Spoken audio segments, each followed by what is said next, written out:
Umbrავლესობა მივესალმები ბატონ დავით საღამომშვიდობისა, თუმცა ბატონ დავით 4 ოქტომბერზე მეტად მადლობა რომ მონაწილეობთ გადაცემაში მოგესალმებით. მინდა ჯერ მაინც პირველი კითხვა გაეროში საქართველოს პრეზიდენტის მოსალოდნელ გამოსვლაზე დავიწყო. დღეს ითქვა პირდაპირ აი კახიკალაძემ თქვა რომ მთელმა მსოფლიომ უნდა გაიგოს სიმართლე და რეალობა რაც შეეხება თავად გამოსვლას, ძირითადი გზავნილები რა თქმა უნდა გაკეთება არსებულ სიტუაციაზე და ასე შემდეგ. ანუ საკმაოდ ისეთი მნიშვნელობა მიენიჭა მიხეილ ყაველაშვილის გამოსვლას ნიუ-იორკში.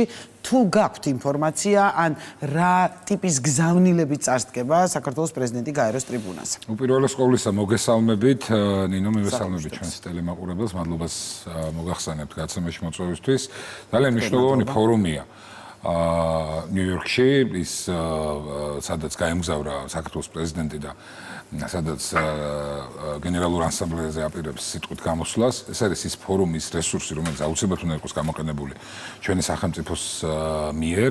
ცხადია, ახლა ტექსტი პრეზიდენტის გამოსვლისა ცნობილია, თუმცა შეგვიძლია ვივარაუდოთ, რომ შეეხება გამოსვლა იმ მოცემულობას, რაც არის დგენილს, რაც არის საქართველოსთვის მნიშვნელოვანი, იმ პოლიტიკას, რომელსაც საქართველოს რეგიონში აწარმოებს და რაც არის ჩვენი სავიზიტო ბარათი, მოდი ასე ვთქვათ, ეს არის მშვიდობა, მშვიდობის დაცვა, რაშიც პრინციპში დღეს მსოფლიოს უდიდესი ნაწილი, საგათ მოაზროვნე ნაწილი ჩვენ ყველანი გვეთანხმებიან. იქნება საუბარი მაღალი ალბათობით იმ გამოწვევებზე, რომელიც ჩვენი ქვეყნის წინაშე დადგა, გამორჩეულად ალბათ 2022 წლის შემდგომ, როდესაც ჩვენი ქვეყნის როგორც ასე ვთქვათ, მესამე ძალის გამოყენების რესურსის თემა. მე ასე ვფიქრობ, რომ ჩვენი ქვეყნისთვის კიდევ უკრაინაში ომის დაწყების მერე შემდეგ ახალი მნიშვნელოვანი და ძალიან საფრთხილო გამოწვევა დადგა, ამიტომ შესაძლოა პრეზიდენტის სიტყვა ასევე შეეხოს ამ სიტუაციას. მოკლედ, ყველა ის გამოწვევა, ყველა ის მიღწევა, ყველა ის სავარაუდო პროგრესი, წინ გადადგმული და გადასადგმელი ნაბიჯი, რომელიც საქართველოს ელოდება, მაღალი ალბათობით, რა თქმა უნდა იყოს ქვეყნის პრეზიდენტის სიტყვის შინაარსი. ჩვენ ამას ძალიან ყურადღებით ველოდებით. არ არის მხოლოდ ამ სიტყვაზე აქცენტი გაკეთებული, ამ სიტყვის მიღმა არის დონალდ ტრამპის და მისი მეუღლის მიერ საზეიმო ვახშამი, სადაც უნდა მიბრძანდეს კი ბატონო ჩვენ პრეზიდენტი. და ანუ იქნება შესაძლებლობა ან არის დიალოგები, რომ დიახ, აი რაღაც პირადი საუბრების ან რაღაც იგივე ამერიკის პრეზიდენტთან რაიმე კომუნიკაციის საშუალება. ჩვენ ნახეთ, რომ საგარეო საქმეთა მინისტრი უკვე შეხვდა რამდენიმე მის კოლეგას, ორი ქვეყნის თუ არ ვცდები, თუ მეც არა. ეს არის სწორედ ისეთი ფორმატები, ნინო, რომლის გამოყენებაც მის ძირითადი მეინსტრიმის გარდა, რაც იქ, რა თქმა უნდა, ძალიან მნიშვნელოვანია და მას სულ მოუთმობთ ველოდებით მიხეილ ყაველაშვილის სიტყვას, უნდა იქნეს ასევე და იქნება დარწმუნებული ვარ ეს ამ დიალოგებისთვის გამოყენებული. ახლა მე გამიჭირდება დაზუსტებით გითხრათ პრეზიდენტის ყოველი შეხვედრა როგორი იქნება, მაგრამ ის რომ ეს რესურსი გამოყენებადია და ამისთვის მზად ვართ ჩვენ, ესეც ფაქტია. გასაგებია. და ანუ ერთსაც ვიკითხავ ამ თემაზე და გადმოვალ ისევ ქართულ რეალობაზე, ასე ვთქვათ, მოსალოდნელ 4 ოქტომბერზე. ჩვენ მანამდე ვნახეთ მიხეილ ყაველაშვილის ღია წერილი, პრემიერის ღია წერილი და ჯერჯერობით ისეთი უკავშირი ვაშინგტონიდან არ ყოფილა. ფიქრობთ, რომ შესაძლებელია აი ასეთი ტიპის შეხვედრების შემდეგ ან რაიმე სახით იმ გზავნილის მიტანა შეერთებულ შტატებთან, რაღაც სუფთაფურცლიდან უნდა ხელისუფლებას ამ ურთიერთობის დაწყება და რა განცხადებებსაც აკეთებთ და შესაძლოა ვაშინგტონში რაღაც აქედან მაინც იყოს გაგონილი ჩვენი ხმა. ნუ გაეროს გენერალური ასამბლეა ცოტა უფრო მეტია ვიდრე მხოლოდ ორ ქვეყანას შორის ურთიერთობა, თქვენ კარგად მოგეხსენებათ ეს ამბავი, თუმცა კი ბატონო, სწორედ მივხვდი რას თქვენ გულისხმობთ და აქ შეგვიძლია ნინო ცალსახად ერთი რაღაც ვთქვათ რა. ჩვენის მხრიდან არის აბსოლუტურად გულწრფელად, ღიად, საჯაროდ დაფიქსირებული პოზიცია თავიდან ბოლომდე არაფერი ზურგს უკან ქვედინებით ჩვენთან არ იმალება, ამიტომაც იყო მნიშვნელოვანი ის წერილები, რომელიც პრემიერის სახელით, შემდგომ პრეზიდენტის სახელით იქნა გაკეთებული, ისევ და ისევ არ დამეზარება და ვიტყვი, რომ თანხwebdriver იდეოლოგიურ პოლიტიკურ ხედვაში, რაც გააჩნია ტრამპის ადმინისტრაციას და ჩვენი ქვეყნის ხელისუფლებას, მიდგომები ქვეყნის პატრიოტიზმთან, გამჭვირვალეობასთან, ოჯახურ ღირებულებებთან და ასე შემდეგ. ასევე ის ინტერესი, რომელიც ბუნებრივია, მუდმივი ინტერესი, როგორც სახელმწიფოსი, რაც შეერთებული შტატები მუდმივად მიცდის რეგიონალური მასშტაბით და ბუნებრივია მას აქვს თავისი ინტერესი სამხრეთ კავკასიაში, მით უმეტეს იმ სტრატეგიული პარტნიორობის გათვალისწინებით, რომელიც სრულად უსამართლოდ ჩვენგან დამოუკიდებელი მიზეზებით აი ესე უკვე გადარჩეული პრეზიდენტის პირობებში მოხდა მის გაუქმება და რადგან ესე ნორმალური დასაბუთებული პასუხი არავის არ აქვს, აი ამ ყველაფრის ფონზე საქართველო არის მზად ახალი ფურცლიდან გზამკვლევით ურთიერთსასარგებლო ურთიერთობების პირობებით და ასე შემდეგ შეერთებულ შტატებთან ნამდვილი ჭეშმარიტი სტრატეგიული ურთიერთობა აწყოს. ეხლა უკვე ეს ყველაფერი არის დიდი სახელმწიფოს ამერიკის ასე ვთქვათ ბურთი მის მხარეზე და ჩვენ პატარა ქვეყანა ვარ, ჩვენ ბევრის გაკეთება არ შეგვიძლია, ჩვენ ვართ მზად საერთაშორისო პოლიტიკის წესიურად წარმართვის პირობებში, აი იმ წესიერების პირობებში, რომელიც სამწუხაროდ რაღაცა პერიოდის მერე საერთაშორისო სამართალში საერთოდ დაირღვა, ეს არ არის ახალი ამბავი ჩვენი საზოგადოების, აი ამ მიუხედავად ამისა, წესიერი საერთაშორისო სამართლებრივი ურთიერთობების წარმართვის ნიადაგზე ვიქონიოთ ძალიან ესეთი საღი, კარგი და პარტნიორული ურთიერთობა შეერთებულ შტატებთან. კარგით, შეერთებულ შტატებში მყოფებოდა ნაციონალური მოძრაობაც, ისინი დაბრუნდნენ უკვე და მათი ყოფნას დაემთხვა ჯო ვილსონის მორიგი ინიციატივა, მას შემდეგ რაც ჩავარდა ეს მეგობარი აქტი და უკვე ცნობილია, რომ ის უკვე რაღაც თაროზე შემოიდო. ელოდებით, რომ ეს მაინც იხილავს, ვთქვათ, დღისინათლე ეს მისი ეს ინიციატივა, რომელიც ასევე ქართულ ოცნებას ეხება, იქ კაცს თუ რაღაც ძალიან მწვავე ჩანაწერზეა საუბარი და ასე შემდეგ. თუ მიგაჩნიათ, რომ შესაძლოა ამანაც მეგობარი აქტის, ასე ვთქვათ, ბედი გაიზიაროს. ნახეთ, მე აქამდე ვთქვი და ერთხელ კიდე გავიმეორებ. ეს ბატონი გახლავთ ჩვეულებრივი დაქირავებული კლერკი და ვინც მეც გადაუხდის, მას დაეხმარება. ნუ ეს ლობიზმის იმ სამართლებრივი რეგულაციის პირობებში, რაც არის შეერთებულ შტატებში, სამართლებრივად ეს მისაღებია. რამდენად მორალურად მისაღებია, ჩვენთვის ყველასთვის ეს ცალკე საკითხია და კარგად ხედავთ, რომ ერთ ტყუილ და მტრულ ნაბიჯს რაბედიც ეწია, რომელიც ვითომ რაღაცა მეგობარი აქტის სახელით იყო მონათული და სინამდვილეში მტრობის მეტი შეგ დარფერი არ ეწერა და უპატივცემულობის მეტი ქართული ხალხის გადაწყვეტილების მიმართ, აი ეს ჩავარდა და საღი აზრის პირობებში და ჩვენ გვაქვს იმის იმედი, რომ შეერთებული შტატების საკანონმდებლო ორგანოებს არ აკლია საღი აზრი, ამ პირობებში ნებისმიერი ესეთი ნაბიჯი, რომელიც ისტორიულ, ნუ ბოლო 30 წელიწადს გულისხმობ, 40 წელიწადს ისტორიულ პარტნიორულ ურთიერთობის ფონზე რაიმე სახით ხელს შეუშლის ამ ურთიერთობის კვლავ განახლებას, ხელს შეუშლის ამერიკის ინტერესების განხორციელებას სამხრეთ კავკასიაში, ხელს შეუშლის ქართველი და ამერიკელი ხალხის მეგობრობას. აი ესეთი ნაბიჯი არ უნდა გადაიდგას. ეხლა ვილსონის სურვილები და ამ დაქირავებული ლობისტის სურვილები ერთია, რეალობა და დიდი პოლიტიკა მეორეა. იმედია, რომ დიდ პოლიტიკაში საღი აზრი გაიმარჯვებს და არა ეს პოხონდრიები, დაფინანსებული პოხონდრიები, რომელსაც ჩვენ ხედავთ ამ ვილსონის რაღაცა აქტების სახით. კარგი, რაც შეეხება ოპოზიციას საქართველოში და გადმოვალ 4 ოქტომბერზე, ქართული ოცნება მუდმივად საუბრობს, რომ ოპოზიცია რაღაც დაკვეთით მოქმედებს, რომ ის დავალებებს იღებს ქვეყნის ფარგლებს გარედან და ასე შემდეგ. ახლა ვხედავთ, რომ ეს ოპოზიციაც რაღაც ერთმანეთს დაუპირისპირდა და ორი სხვადასხვა გზა აირჩიეს და თქვენ იმას იგივეს ამბობთ, ვინც ქუჩის აქციების მომხრეა და 4 ოქტომბერს რაღაც რევოლუციას აანონსებს და მშვიდობიან დამხობას, მაგრამ იმ ძალებზეც ამბობთ, რომ ისინიც დავალებას ასრულებენ, ვინც არჩევნებში მონაწილეობს და რომლებსაც მეორე ნაწილმა საერთოდ თქვენთან გარიგებული უწოდა და რაღაც სისტემური ოპოზიცია. როგორ ხდება ეს? ანუ ასე განსხვავებული გზით მავალ ოპოზიციას, როგორ შეიძლება ვთქვათ ერთი და იგივე დავალების მიმცემი ყავდეს, ეს რო განმარტო. სანამ დავჯდებოდი თქვენთან სტუდიაში, უსმენდი ჩემს წინამორბედს ოპოზიციის წარმომადგენელზე, კიდევ ერთხელ დავწმუნდი ნინო, რომ არიან რადიკალურად, აი ეს ოპოზიციური რადიკალური ჯგუფები, რომლებიც დღეს მოქმედებენ საქართველოში, აი კარდინალურად არიან აცდენილები იმ საღ აზრს და პოლიტიკურ მაჯისცემას, რომელიც არსებობს საქართველოში ელექტორატის კუთხით. ისინი იმაზე არ საუბრობენ, აი ცხოვრობენ რაღაც გამოგონილ ილუზორულ მოდელირებულ სამყაროში, სადაც მათი აზრით საზოგადოება უკიდურესად უჭერს მხარს, არის ესე იგი ამ რადიკალების მხარდამჭერი და ნუ რაღაცა ძალებით და მექანიზმებით ხელისუფლება ინარჩუნებს ხელისუფლებას. აი ეს არის ის არათუ მცდარი, ტყუილით და ცინიზმით გაჯერებული ის ვირტუალური რეალობა, რომელსაც საკუთარ თავსაც უხატავენ და იმ ერთი მუჭა მხარდამჭერებსაც, რომელიც რადიკალებს ჯერ კიდევ შემორჩათ საქართველოში. და სინამდვილე და რეალობა არის აბსოლუტურად განსხვავებული, ნინო.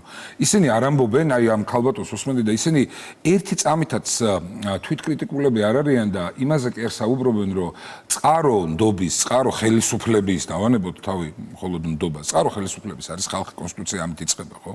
და როდესაც შენ ხალხთან, საკუთარ ხალხთან არ გაქვს ურთიერთობა, ნინო. როდესაც წინა საარჩევნო კამპანიებს დავანებოთ, კაი, ეხლა ამ არჩევნებს თავი 24 წელს დაუბრუნდეთ ერთი წამით. მაშინ ხომ მონაწილეობას იღებდნენ, ეხლა ნაწილი იღებს, ნაწილი არ იღებს. არავინ საკუთარ მოსახლეობასთან და საკუთარ ამომრჩეველთან ოპოზიციიდან არ აწარმოებდა წინა საარჩევნო კამპანიას. და ამ პირობებში, როდესაც იმედი გაქვს მხოლოდ იმ ძალაზე, რომელიც გარედან გასულდგმულებს ფინანსურადაც, პოლიტიკურადაც, იგივე ეს ჯონ სოზო საუბრობდი ცოტა ხნის წინ და კაი მაგალითია ამ კუთხით. და ამის ჯო ვილსონის იმედი როცა გაქვს საპარლამენტო და თვითმმართველობის არჩევნებს და საკუთარ ხალხს არ ელაპარაკები, ვინც ხმა უნდა მოგცეს, ვინც უნდა დაგიჭიროს მხარი და მანდატით უნდა აღჭურვოს, რომელთაც მე მის ინტერესს დაიცავ და სიტყვას მიიტან საკანონმდებლო ორგანოში იქნება ეს უმაღლესი თუ ადგილობრივი. აი და მე ამ ყველაფერს აგებ ბუნებრივია არჩევნებს და საერთოდ იმას ვარსქვემოთ ჩადიხარ რეიტინგის კუთხით. ხო ეს ორჯერული 4-ია. და სანამ ეს მიდგომა რადიკალებს, ეს კარგიც არის ერთი მხრივ, იმიტომ რომ ეს იყო არჩევნები რეფერენდუმი და სხვადასხვა ეს ხელისუფლების მხრიდანაც იყო მაშინ მშვიდობათა ომი და მათ ჰქონდათ რაღაც რუსეთი თუ დასავლეთი, ხო, რაღაც რეფერენდუმივით არჩევნები იყო ეს 2024. კი, იყო. ეს იყო მათი არგუმენტი, რატომ არ იყო, ასე ვთქვათ, ტრადიციული საარჩევნო კამპანია 24 წლის წინ. ეს თავის მართლების ის რაღაცა გზა, ის რელსი, რომელსაც არანაირი კრიტიკა, ვერანაირი კრიტიკას ვერ გაუძლებს, ასე ქვია. მით უმეტეს თუ კი ეს იყო რეფერენდუმი. მით უმეტეს თუ კი იყო ისეთი საკითხი, რომელზედაც ჩვენ საზოგადოებას აი ესე რაღაც ხემალზე გადიოდა ჩვენი საზოგადოების, ასე ვთქვათ, ყოფიერების. მით უმეტეს უნდა ქონოდათ ჩვენს ქართულ ხალხთან ურთიერთობა და მის ამორჩეულთან ეს რამე არ ქონდათ და რატო? ხო, აი ძალიან მარტივია. საზოგადოებამ ეს კარგად იცის, მაგრამ ერთხელ კიდე გაუმეორებ თქვენის ნებართვით რა.